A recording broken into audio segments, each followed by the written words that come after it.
ఈ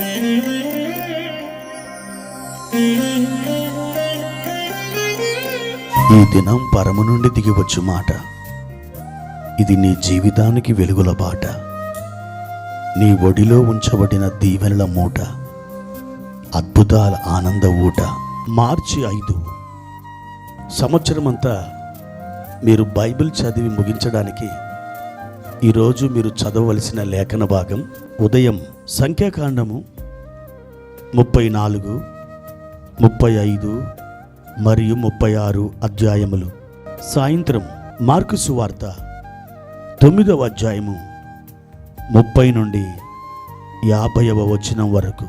ప్రియమైన దేవుని బిడ్డలారా, ప్రభు కృప మీకు తోడైనగాక. కృపయు ప్రేమయు కనికరమును సమాధానమును మీకు విస్తరించునుగాక. ఎలా ఉన్నారు? బాగున్నారు కదూ? ఆయన మిమ్మల్ని ఎంతో ప్రేమిస్తున్నాడు.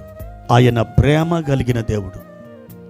ప్రియమైన దేవుని బిడ్డలారా, మీ స్నేహితులు, బంధువులు లేదా మీతో నిబంధన చేసి మిమ్మల్ని కట్టుకున్నవారు అనగా భార్య కానీ లేదా భర్త కానీ మిమ్మల్ని వదిలివేసి ఉండొచ్చు.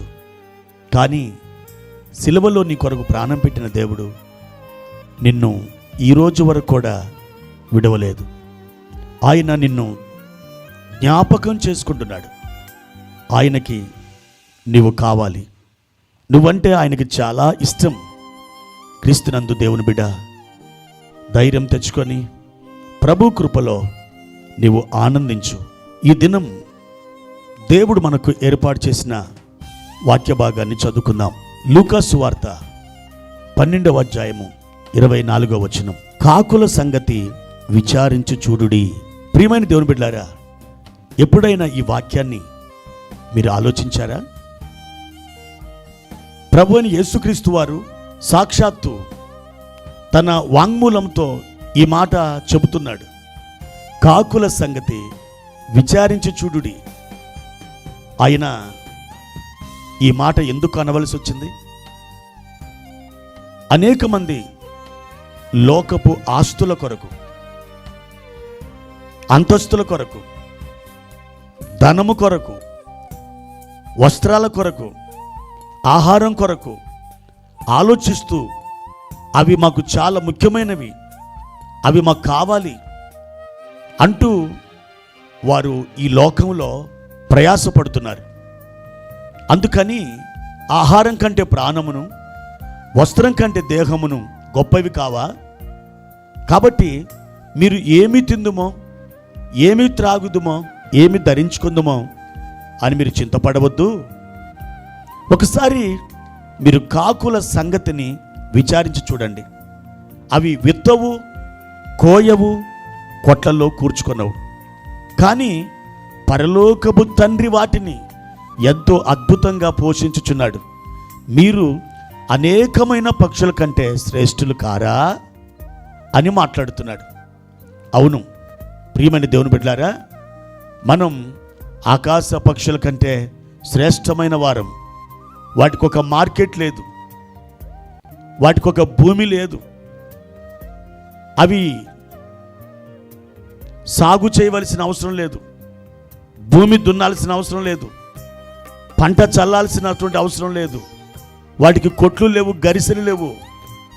అయితే దేవుడు అద్భుతంగా వాటిని పోషిస్తున్నాడు.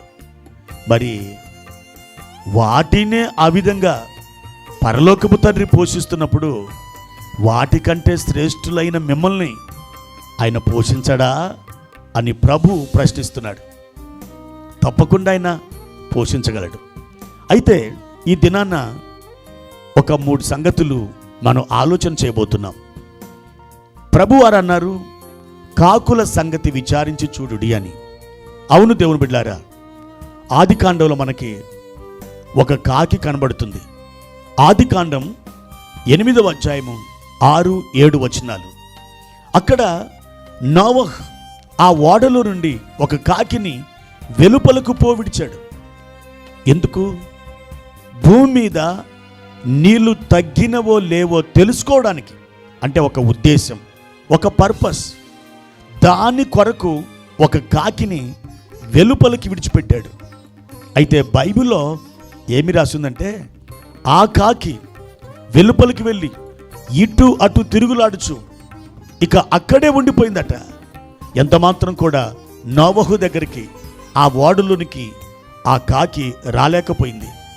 ప్రియమైన దేవుని బిడ్డలారా, ఈ ఓడలోకి సమస్త పక్షులు కానీ జంతువులు కానీ ఇంకా నేలను ప్రాకేటివి కానీ వచ్చినప్పుడు జతలు జతలుగా వచ్చినట్లుగా మనం బైబిల్లో చూడగలం. మరి ఈ కాకితో పాటు వచ్చిన తన జత కాకి కూడా ఆ ఓడలో ఉంది. ఆ జత కాకిని విడిచిపెట్టింది. ఇంతకాలం గింజలు వేసి పోషించిన నోవహును కూడా అది విడిచిపెట్టింది. అంటే ఈ కాకి కృతజ్ఞత లేని కాకి. అటు ఇటు తిరుగుతుంది కానీ అరకాలు నేల మీద మోపడానికి కూడా దానికి అవకాశం లేకపోయినా అలాగే ఉంది. కానీ ఎంతమాత్రం నోవహు దగ్గరికి అది రాలేకపోతుంది. ప్రియమైన దేవుని బిడ్డలారా, మీరు కృతజ్ఞత కలిగిన వారుగా ఉన్నారా?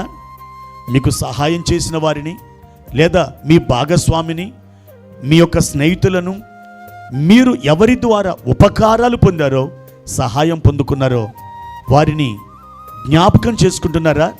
లేకపోతే స్వార్థముతో ఆలోచించి మీ అవసరాలకు వారిని వాడుకొని ఆ తర్వాత మీరు వారిని త్రోసివేస్తున్నారా? ఒకసారి ఆలోచించండి. ఇక పరిశుద్ధ గ్రంథంలో రెండవ కాకిని గురించి మనం చూస్తాం.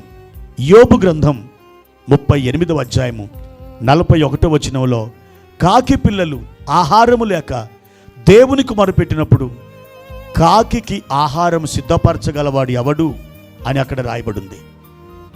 ప్రియమైన దేవుని బిడ్డలారా, కాకి పిల్లలు మొరపెట్టుచున్నాయట. అంటే ఇది మొరపెట్టే కాకి.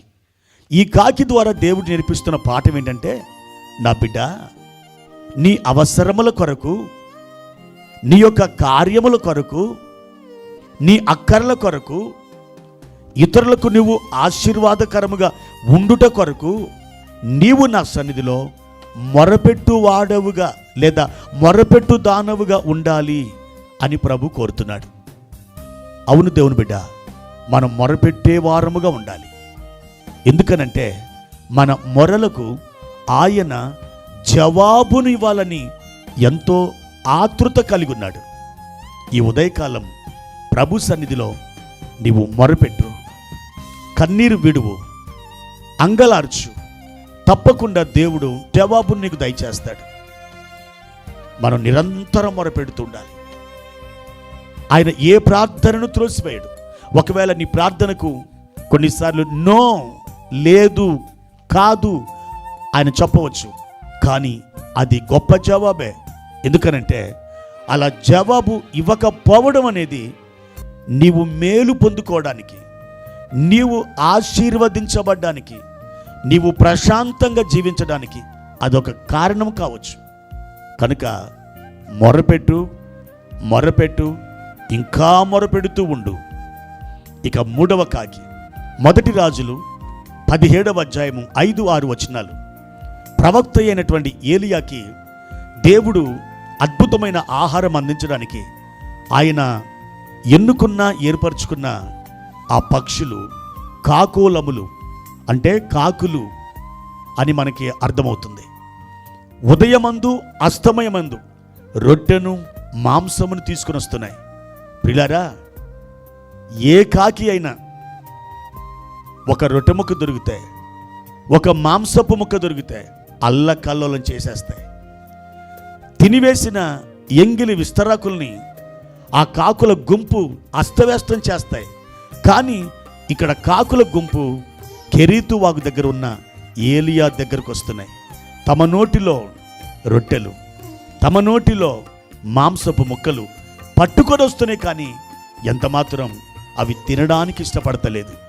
ప్రియ దేవుని బిడ్డలారా, ఎంత అద్భుతమైన విషయం. రొట్టె ముక్కలను, మాంసపు ముక్కలను ఆ కాకులు ఇవ్వడం కంటే ఆ కాకులు తినకుండా ఆశా నిగ్రహంతో తిరిగి రావడమే గొప్ప సంగతి. దీనిని బట్టి ప్రభు నేర్పిస్తున్న పాఠం ఏంటంటే, మనం దేవునికి దైవజనులకు ఇచ్చే వారముగా ఉండాలి.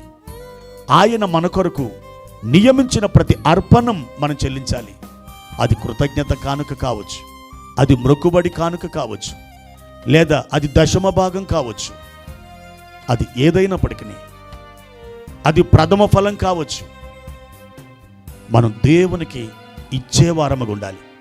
ఎప్పుడైతే మనం దేవునికి ఇస్తామో ఆయన ఆకాశపు వాకిలను విప్పి పట్టజాలంత విస్తారంగా దీవెనలు మన మీద ఆయన కుమరిస్తారు. ప్రియ దేవుని బిడ్డ, మరి దేవుడు నీకు ఇచ్చిన ప్రతి దానిలో దశమ భాగమును 10వ వంతును ఆయనకి చెల్లిస్తున్నావా? కృతజ్ఞత అర్పణ అర్పిస్తున్నావా? దేవుని సన్నిధిలో ఒక తీర్మానం చేసుకో. విత్తడం పొందడానికే హేతువవుతుంది. చెలమను చిమ్మితే కొత్త నీరు ఉబికి వస్తుంది. దేవునికి ఇస్తే నూతన ఆశీర్వాదాలతో నింపబడతావు. దేవుని అద్భుతమైన హస్తం నీ కుటుంబంలో, నీ జీవితంలో కదలడం నువ్వు చూస్తావు. కాబట్టి నువ్వు ఇచ్చే బిడ్డగా ఉండాలి. 3 రకాల కాకులు. 1 కృతజ్ఞత లేని కాకి, 2వది మొరపెట్టే కాకి, 3వది ఇచ్చే కాకి. ఈ 3 కాకులలో నువ్వు మొరపెట్టే కాకిగాను ఇచ్చే కాకిగాను నువ్వు ఉండాలి.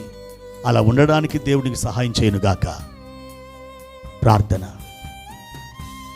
పరిశుద్ధుడా, ప్రేమ కలిగిన తండ్రి, మీ ఘనమైన నామానికి వందనాలు.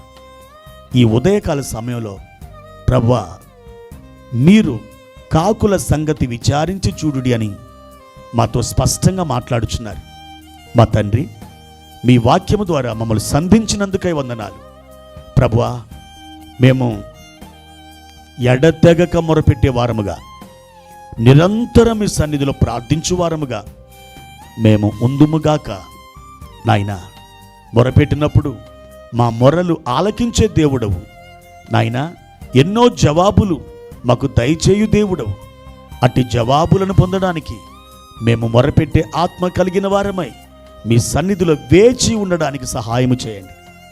అలాగే మేము ఇచ్చువారముగా, మీ సన్నిధిలో పొందువారముగా ఉండాలని మీ సన్నిధిలో ప్రార్థన చేస్తున్నాం.